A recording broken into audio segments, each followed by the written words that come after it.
చూడు ఎట్లున్నది, మంచిగా రాలేదు ఇది. చెట్టు కుదురు కుదురు వస్తుంది, గుడ్డి ఎడల్పు వస్తుంది కొద్దిగా ఇది. మరి నీళ్ళు ఆగి ఇట్లా అయినాయి అంటావా? ఇలా నీళ్ళు ఆగిన కాడ సూపర్ పెరిగింది.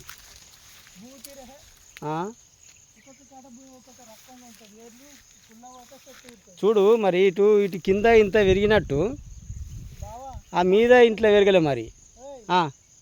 ఒక్కొక్క కాడ భూమి లూజ్ అవుతుంది, ఒక్కొక్క కాడ ఏర్లు లోపలికి గట్టి భూమి ఉంటుంది. చూసిలా మిత్రులారా, పైన ఒక రకంగా ఉన్నది, కింద మాత్రం ఎక్సలెంట్ వచ్చింది. ఇప్పుడు దీన్ని మనం వివిల్ పురుగు వదలచ్చు చెట్లకు.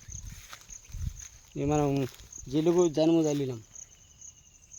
ఇవి జిలుగు జనుము ఒక 20 రకాలు అన్నీ కలిపి, కూరగాయ విత్తనాలు, పచ్చిరొట్ట పైర్లు అన్నీ చల్లినాం. కానీ 2 చెట్లు అయితే ప్రస్తుతానికి కనబడుతున్నాయి. ఒక జిలుగు జనుము కనబడుతుంది సేమ్. ఇది మన ఫార్మర్ చెట్టు.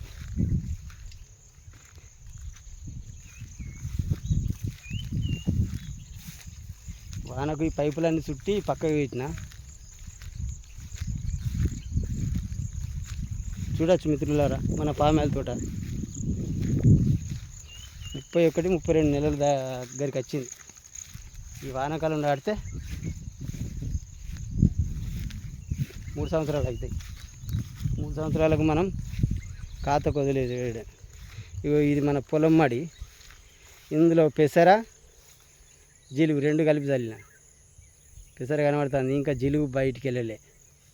ఎంత వాన కొట్టి ఎన్ని నీళ్ళు ఉంటే జిలుగు అంత పైకి వెళ్తాయి.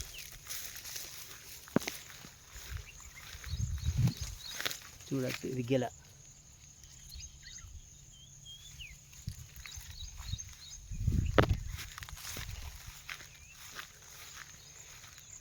ఈ జిలుగు జనుము విపరీతంగా పెరిగింది.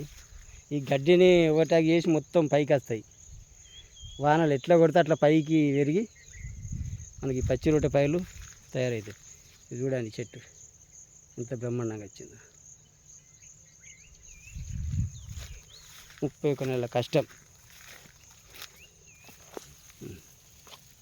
పూతకు వచ్చింది. దీన్ని ఇప్పుడు మనం వివిల్ పురుగు వదిలితే ఇది గెల తయారవుతుంది పూర్తిగా సక్సెస్ఫుల్గా.